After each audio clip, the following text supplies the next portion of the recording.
So here's something a little crazy. Today is March 12th. It's about 20 after 3 in the afternoon. If you can see, might be zoomed out a little too much, sorry. There's my pickup. I'm stuck in the snow. I was stuck a little earlier. You can see, got my tire chains on. That was from my previous stuck. Had to chain up and get out. But as you see, the spot I'm in, you see kind of some piles of snow and stuff there. I was literally stuck here like 5 weeks ago in this very spot, in the place that I burned the reverse out of my transmission. What I'm doing is I'm out here. You see that windmill in the distance? I'm checking these windmills, making sure they're working, because there's cows in this pasture wintering in here. And so I got to make sure they have water. You can see there's a lot of snow in here. It has been all winter. It's been kind of a treacherous long winter. Today is a relatively nice day. It's in the 40s.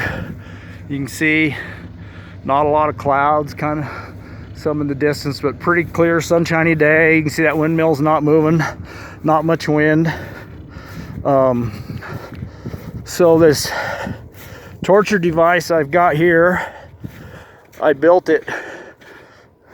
Getting stuck last time was kind of my motivator, my inspiration for building this, because on the front of my pickup I've got a winch, but where I was stuck I didn't have any place to, winch.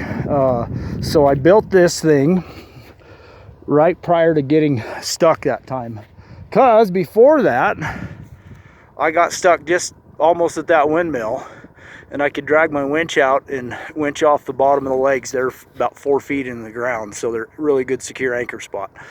I was stuck in 2 foot of snow, maybe. Anyways, I winched out. So I built this. It's 4 pieces of 2-inch angle iron welded together in kind of a T or a plus or a cross shape. Pretty strong, pretty heavy. It's about 4 foot length. It's really sharp on the point. But anyways, I have to drive it in the ground. I've got this, I don't know, maybe 3-4 pound sledgehammer that I have to use, and I don't know how much frost there is in the ground, but I know there's plenty, because the ground's harder than woodpecker lips. So while I'm out here checking stuff over, I'm listening to TNQ podcast, which is Team Never Quit. 2 former Navy SEALs, Marcus Luttrell and David Rutherford, are the hosts of that show, and they just tell stories, get people on to tell their stories about never quitting, encouragement, positive thinking, things like that. So in a weird kind of way, they're my motivation to get unstuck. So I thought, well, I've got this tool, let me try it out. I started pounding it in the ground. I don't know how many times I hit it, hundreds, but I got moved, probably 4 or 5 feet, and then it came out of the ground. Something was telling me that's not, you don't have it in the ground far enough, but my hands were sore from holding that hammer and banging that solid iron. So I needed a little break. But I moved it about 4 feet, pulled it out of the ground. So I thought, well, like Dave Rutherford and Marcus Luttrell are talking on their podcasts, just make a mark and, try to encourage you. So I thought, well, I'll hit it 100 times. I'll pound it 100 times and that'll be good enough, Then I got to about 75. I thought, well, if 100's good, another 100 will be even better. So I made it in 100 times. Took a little break to kind of let my fingers rest and get a drink of water, catch my breath. Came back and hit it another 50 times. I thought 150 is good. I got hooked back up, and I thought, it was enough time to catch my breath. I came back, and I thought, well, another 50. Well, I noticed my welds on the back were starting to come undone. Were starting to break. I'd be the first to admit, I'm certainly no great welder, not certified or anything, but I like to weld, and I can make stuff stick.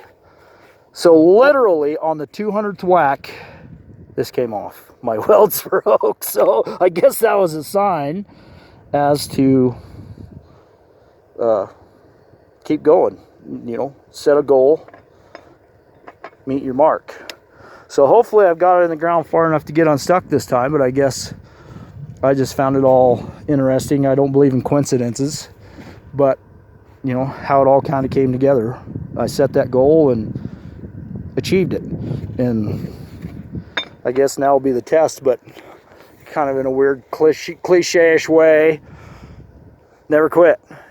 You might have to pause and take a break, catch your breath, reevaluate, you know, maybe shift some things around, but certainly endure to the end in all things. I won't say never quit again, because that's not my line.